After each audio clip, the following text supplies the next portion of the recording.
Hello दोस्तों, मैं सौरभ आप सभी का स्वागत करते हैं अपने यूट्यूब चैनल एसएससी माहौल पे। तो दोस्तों हम लोगों ने चीज़ें अपनी बातें उठाई एसएससी सीजीएल 2024 के प्री रिजल्ट के ऊपर कि हम लोग को लगता है जितने भी कैंडिडेट हैं और इवन सेलेक्टेड कैंडिडेट हैं उनको भी यही लगता है कि इस रिजल्ट में कहीं ना कहीं कुछ गड़बड़ी ऐसा प्रतीत होता है, क्योंकि अब रोल नंबर सीक्वेंस वाइज में एक चीज़, दूसरी चीज़ ये है कि रिसेंटली हमारा एमटीएस में भी हुआ है। तो इन सारी चीज़ों में मतलब जब एमटीएस में हुआ है और उसका पता चल चुका है, तो एमटीएस में हुआ और वो पब्लिक डोमेन में आ गया तो सभी को पता है। बट क्या पता है ये पब्लिक डोमेन में ना हो और ऐसी कुछ चीज़ें हुई। हाँ, मास लेवल पे तो नहीं नज़र आता ऐसा कुछ, लेकिन हो सकता है कि माइक्रो लेवल पे आपका हो। तो इन सारी चीज़ों के ऊपर जो शक है उसके लिए हम लोगों ने, सारे लोगों ने अपनी अपनी बातें रखी यूट्यूब पर। और जितने भी बड़े टीचर थे, अभिनय सर हो गए, परमार सर हो गए, आपको भूतेश सर हो गए, और भी सर हैं, जितने भी लोग हैं सभी ने अपनी अपनी बातें रखी। छोटे छोटे क्रिएटर वो भी अपनी बातें रखे और सभी का एक ही सुर से यही कहना था कि हमें जो है ना एसएससी से इस पे क्लेरिफिकेशन चाहिए कि एक्चुअल में क्या हुआ है। जो हमें लग रहा है क्या वाकई में वही है या ऐसा कुछ नहीं है, और इसमें एसएससी को भी क्लेरिफिकेशन दे देना चाहिए ताकि आने वाले जो एग्ज़ाम है, जैसे कि आपका मेंस होगा और आपके जो भी 2025 के कैलेंडर आप आउट किए हैं, तो बच्चे को मतलब आपके ऊपर ट्रस्ट बिल्डअप रहेगा और प्रिपरेशन अपने करते रहेंगे कि हाँ चलो, कंपटीशन ही एक्चुअल में हाई था। सभी कोई यहाँ तक नहीं पहुँच पाए थे कि कंपटीशन इतना हाई हो गया था, और एक्चुअल जो रीजन है वो कंपटीशन हाई ही था, इसलिए हमारी कटअप जो है वो ऊपर चली गई है। तो उस अकॉर्डिंग बच्चे अपनी पढ़ाई भी करेंगे कि अब तो कंपटीशन आगे जा रहा है, तो हम अपना टारगेट इस तरह से करते हैं। तो ये चीज़ें होंगी। बट इसमें क्या हुआ कि अब आप कुछ टीचर हैं जो अपने आप पे ले लिए। अब वो यहाँ पर अपने आप की तो लड़ाई है नहीं, सिंपल सा चीज़ था कि सभी ने एसएससी से डिमांड किया कि एसएससी आप ये बताओ कि इसमें हुआ क्या है। अब एसएससी से डिमांड किया जा रहा है, रिप्लाई आपकी तरफ से आ रहा है, तो कोई भी क्या समझेगा कि आपको बुरा लगा है। ठीक है, तो इसमें तो आपको कुछ बोला ही नहीं गया है। इसमें तो एसएससी से कहा जा रहा है कि एसएससी, और पहली वीडियो में आप कहते हैं कि हाँ एसएससी क्या पीछे के दरवाजे से ऐसा वैसा हुआ है, और फिर उसके बाद में दूसरी वीडियो में आप सॉरी बोलते हो। चलो मैं समझ गया कि आपको ये चीज़ें हैं कि आपने समझा कि मैंने जो वीडियो बनाया उस तरह से एसएससी नहीं की है, मेरे अकॉर्डिंग एसएससी सही है। ये भी चीज़ें समझ में आती है। बट उस वीडियो में आपने क्या क्या बोला कि 120 नंबर तुक्के से आ जाते हैं।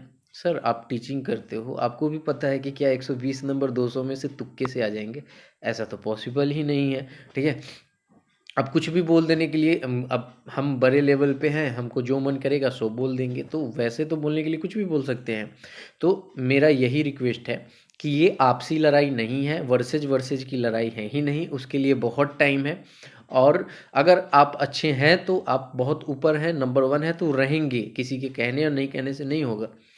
बस यही चीज़ें हैं कि अभी ज़रूरत है चीज़ों को लाने की, मुद्दा जो है अपना बनाए रखने की, कि हाँ एसएससी ये चीज़ करे, ये सिक्योर करे कि हम इतने गुना कैंडिडेट को लेंगे ही लेंगे। ठीक है, ये नोटिफिकेशन में मेंशन करें, और इसके लिए हम सबको साथ आना पड़ेगा।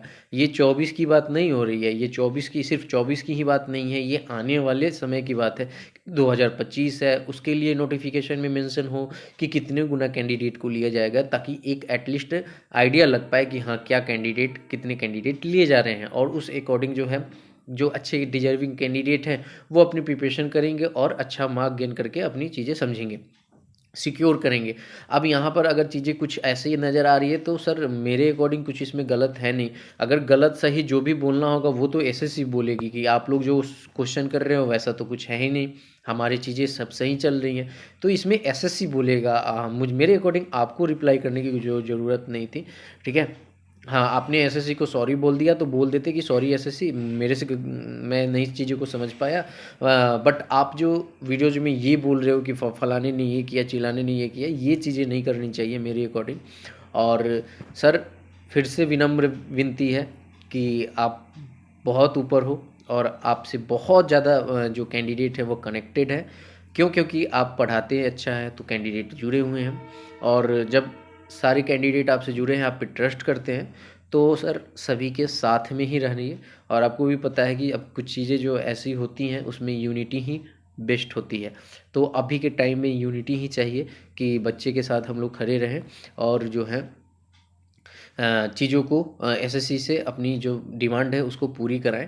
और मेरा खासकर एसएससी से डिमांड इसको नहीं कहेंगे, सजेशन इसको कहेंगे, जो कि मैंने यूट्यूब पे भी पोस्ट किया। मेरे अकॉर्डिंग अगर cut off day by day बढ़ते जा रहा है, जैसे मैंने सीएचएसएल में भी हम लोगों ने देखा 157 गई है। अभी आप देख लो इसमें सीजीएल में 153 चली ही गई, पिछले साल 150 गई ही, पिछले साल सीएचएसएल में भी ज़्यादा गए ही। तो ये जो कट ऑफ बढ़ता जा रहा है, इसके लिए एसएससी को सजेशन है कि आप तो एक चीज़ कर सकते हो, सेक्शनल वाइज कट ऑफ लगा सकते हो, ठीक है। और उसके बाद में दूसरी चीज़ ये है कि जो फॉर्म फिलअप करने की, जो आप फॉर्म फिलअप करते समय हम लोग क्या करते हैं, सिर्फ अपने परसेंटेज डाल देते हैं और कोई भी अपेयरिंग भी फॉर्म फिलअप कर देता है और मतलब किसी के डॉक्यूमेंट नहीं भी हैं, ग्रेजुएट नहीं भी है, फिर भी वो डाल देता है। तो इससे क्या होता है ना कि फॉर्म ज़्यादा पड़ते हैं और प्लस क्या होता है कि कंपटीशन बढ़ जाता है, ठीक है। अब इस चीज़ को रोकने के लिए ना आप क्या करो कि आप जो है ना मेरे अकॉर्डिंग डॉक्यूमेंट अपलोड करवाना स्टार्ट कर दो कि अगर आपने ग्रेजुएट कर लिया है तो इसके लिए क्या होगा कि आप जो है आप क्या करते हो कि फॉर्म निकलवाते हो और फॉर्म निकलवाने के बाद आप करते हो कि 1 अगस्त कर देते हो। तो इसको आप क्या करो कि जनवरी कर दो, ठीक है। जनवरी करो जो भी है आपकी, और जनवरी करने के बाद उसकी जो आपके जो हैं ये करने के डॉक्यूमेंट अपलोड करने के वो चीज़ें प्रोवाइड करनी चाहिए। जो आप जो आपके मतलब कि ऐसे में जो जिनके डॉक्यूमेंट्स नहीं हैं एक्चुअल में, वो एलिजिबल नहीं है, वो अपने जो है फॉर्म फिलअप ना करें तो कंपटीशन नहीं बढ़ेगा। अब होता क्या है सो मैं आपको बता दूं, होता क्या है कि जैसे फॉर एग्जांपल कोई सीएचएसएल की प्रिपरेशन कर रहा है और वो 12th किए हुए हैं और वो ग्रेजुएशन में है, उसकी ग्रेजुएशन कंप्लीट नहीं है। अब उसने ग्रेजुएशन के लेवल पे भी फॉर्म भर दिया पेयरिंग करके, ठीक है। अब वो सीएचएसएल की प्रिपरेशन कर रहा है, सीएचएसएल और सीजीएल सेम ही है, ठीक है। तो वो आपके, अगर उसका परफॉर्मेंस प्री में अच्छा होगा तो वो आपसे ऊपर जाएगा और आप नीचे रह जाओगे।